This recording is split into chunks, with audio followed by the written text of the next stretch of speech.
That's good to know. So thank you all for coming up. I'm a bit of a TV freak, and one of my favourite West Wing quotes is, "Decisions are made by people who show up," and thank you for showing up, because hopefully you'll get some benefit out of what we say tonight.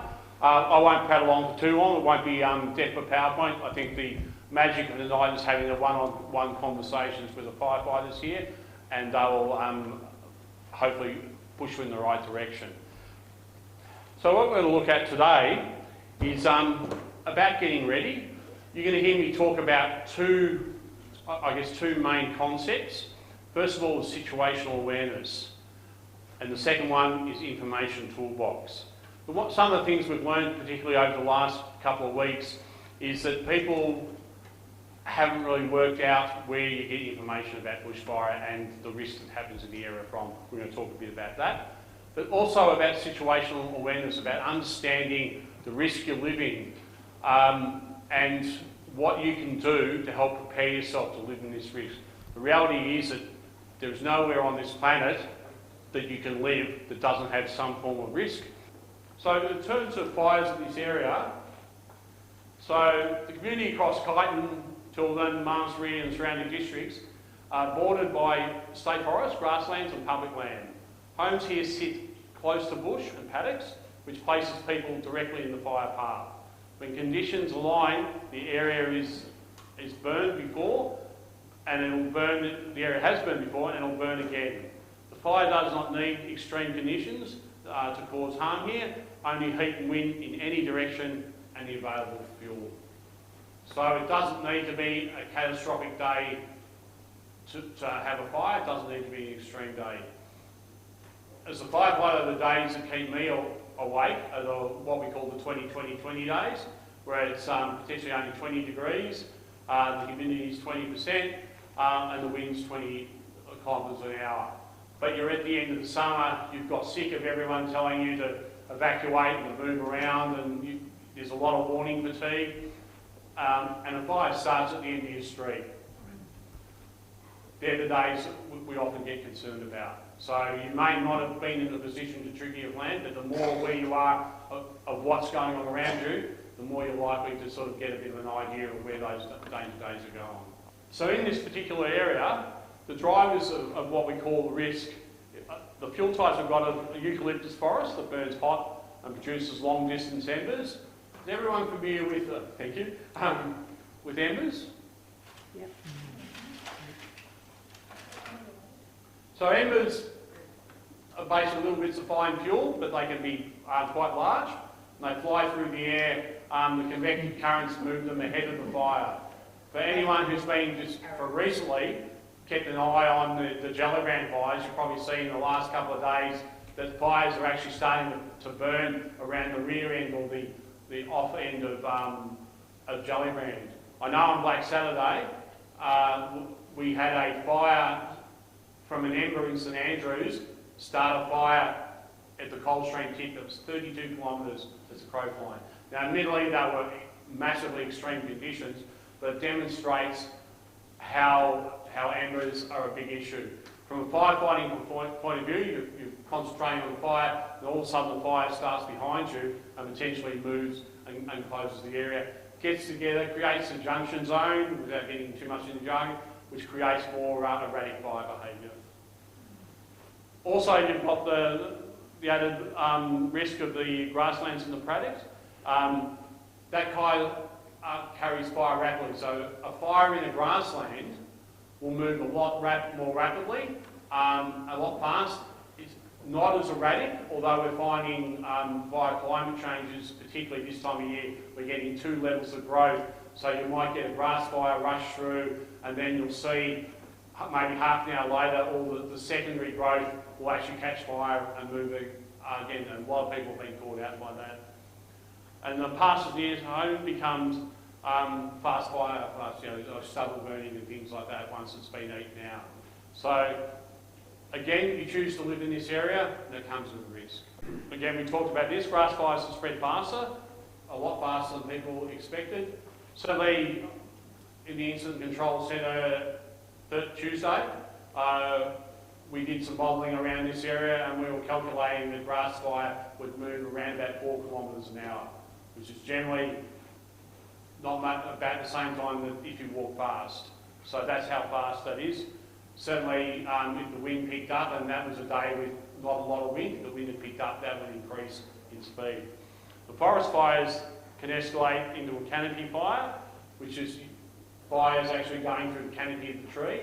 So how that process works is the fine fuels burn, and this is what we call ladder fuels. The fine fuels burn on the bottom, move up the tree, move up those up the bark in the tree with stringy barks, and that's what sends away embers. Goes up, heats up the canopy, and the wind up the top catches it and moves it along quite rapidly. One thing you'll find that it'll get to a point where if there's no fire below it, it'll stop, wait for the fire underneath to catch up, then the whole cycle starts again. So the first thing you need to do, understand about your risks, is work out where you live, where the fire danger ratings come from, and in this area you really need to keep an eye on North Central, because to be honest, if anything happens in North Central, given a northerly wind, there's a very good chance it could affect your area. So that's the first thing, is know where you live. So know that the fire danger ratings that apply to you are the central ones, but also North Central. Again, that's our fire danger ratings.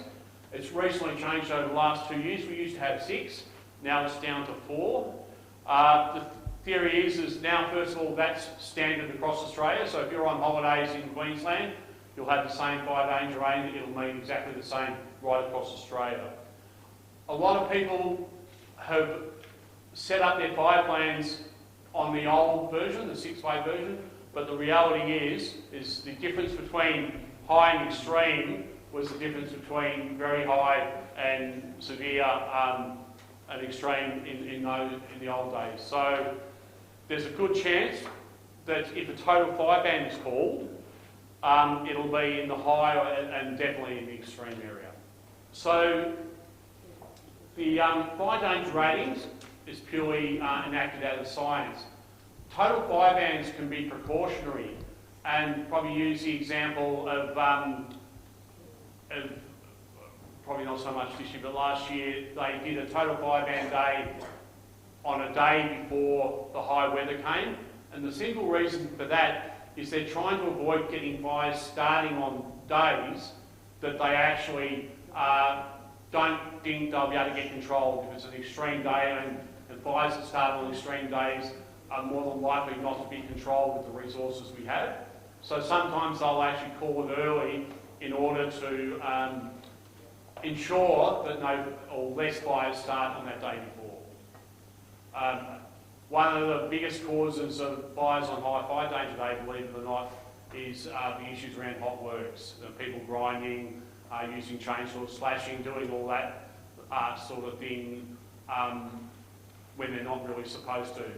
Arson still is a thing, but it's probably not as big a thing as people tend to think it is. So even people riding trail bikes on the total fire ban day have been known to start fires. Again, people slashing, all those sorts of things will start fires. So, and that seems to be one of the biggest causes we've had for fires in a long period of time.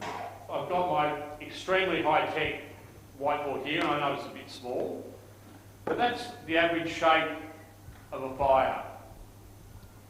And we'll actually look at a bit of a simulation of one we did later on. But it's generally a teardrop shape. Historically, the winds come from the north, the hot winds come from inland, the north and northwest, and it creates a fire shape like that. So in this case it might be, say, 1 kilometre along the flanks, which is the sides of the fire, and maybe 300 metres or something across the head, which is the front of the fire. Now I'll get my green texture out. Okay, so it's a wind. You sound really hot. I can't do that to you. Almost did though. But if the wind changes to that direction, when the change happens, what do you think that might happen? Yeah, this fire, this becomes the front, and it gets bigger and bigger and bigger.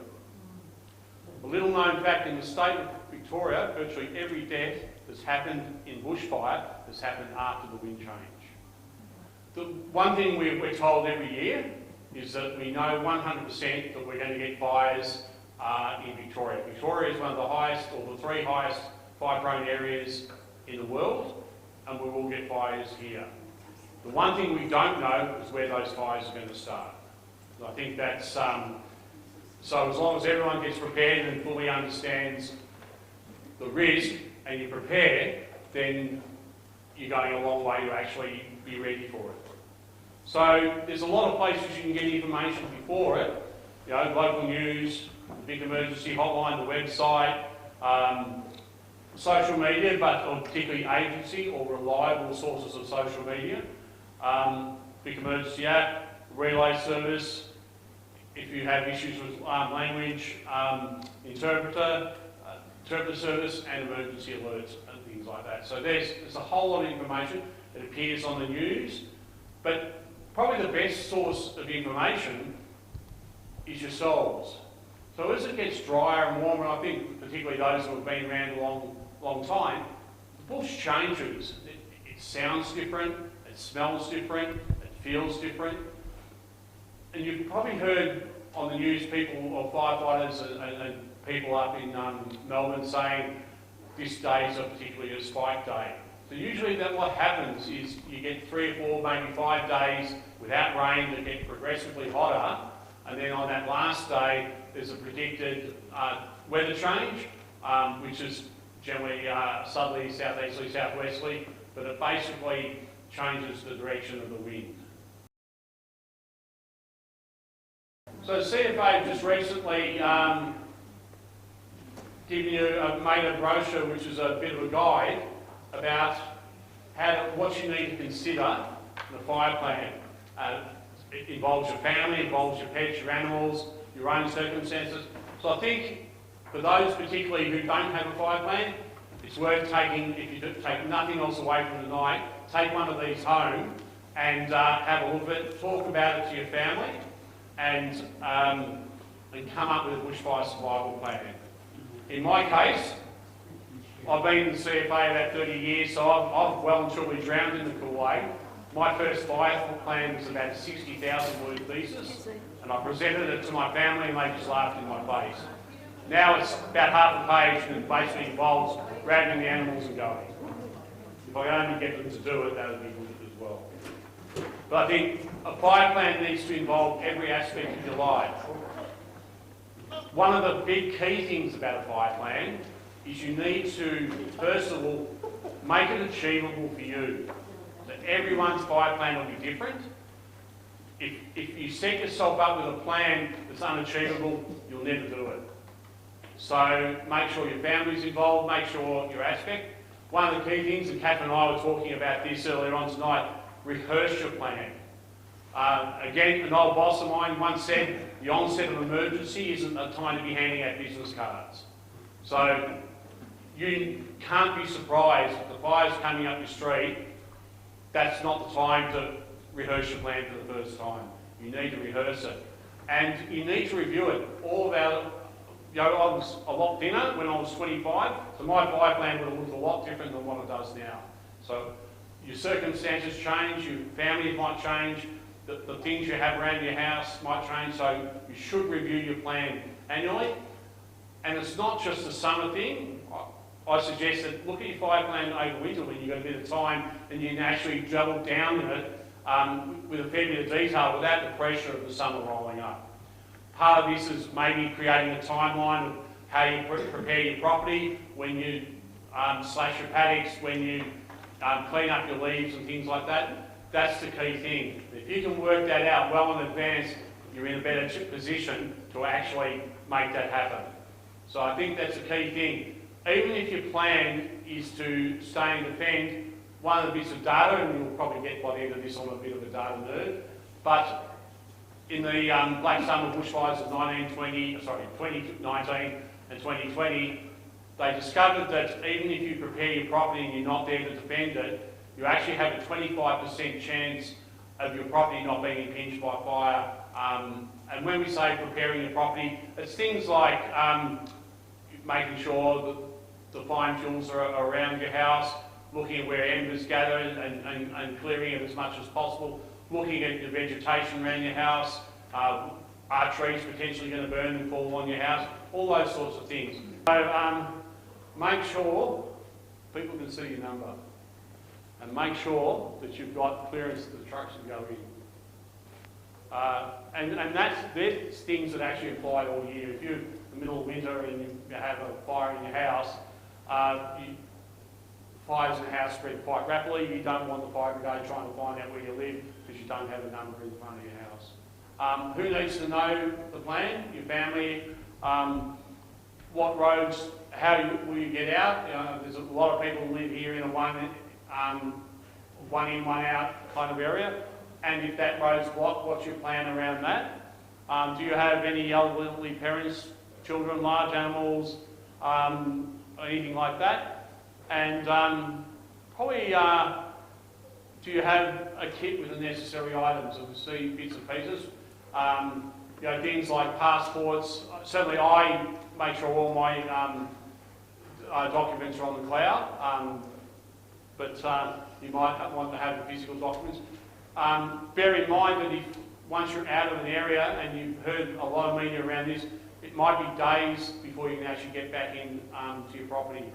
And that's not because we're just trying to keep people out. The primary reason is safety. One of the biggest sources of injury in a firefight is actually trees coming down on people.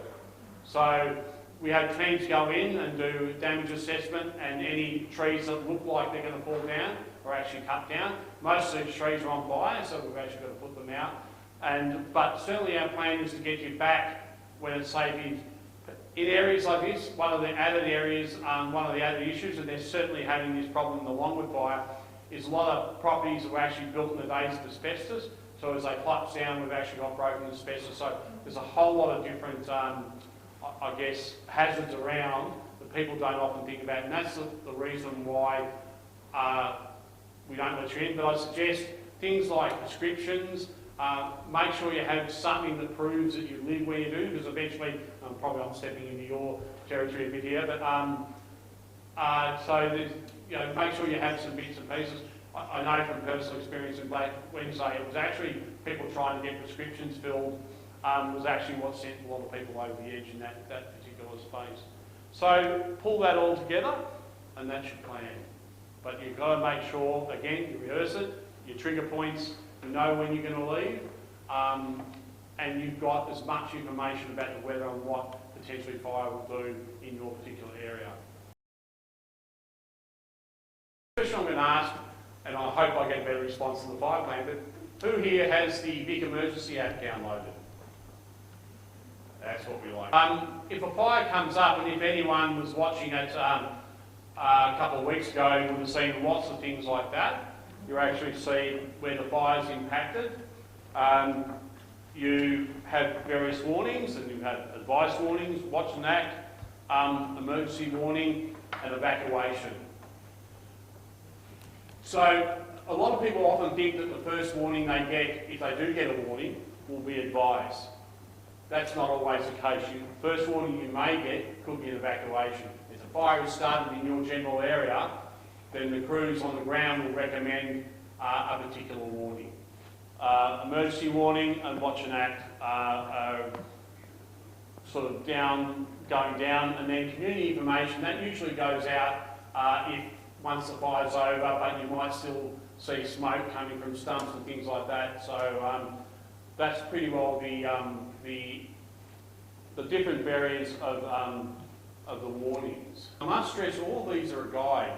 Now, the one thing I think, particularly with hardcore, everyone found that comms, internet, and a whole lot of forms of communication disappeared fairly quickly. Power is usually what we tell people, one of the first things that go. If it hasn't been power, it's caused the fire in the first place. So, and in this particular case, it affected free-to-air transmission and a whole lot of other things. So I think one of the things that people actually, is it scanner? Oh. Yeah. So the one good thing is we have AM band radio, and AM band radio would actually survive the end of the world. It's fairly low tech. One of our media partners is 774 ABC, but 3AW also there. And do you have a community radio emergency? Yeah, okay. So there's a whole lot of things, but this is probably one of your key bits of information. It's a battery-powered radio that will pick up the AM band. If you're really keen, even though we're not allowed to recommend any places, there are a few camp stores that actually provide ones that have a handheld generator that you crank up and actually do, so you don't have to worry about batteries. So don't wait for an official warning, because you might not get one. This is a guide. This requires a whole lot of infrastructure to work, and that's not always the case. It's a 365-day year. Living here, you live here 365 days. The risk doesn't go away at all. It just increases when it gets hot. So the best way to manage the risk is actually look at it through the lens of the 1 year. And where you have some opportunities to do some of your prep or some of your planning over the winter months, that's a really good time to do it. And as Catherine pointed, if you want to have a property advice service visit, then do it. Doing it before these guys get really, really busy. I reckon I'd hazard a guess not many of you have had too many nights off in the last 3 or 4 weeks.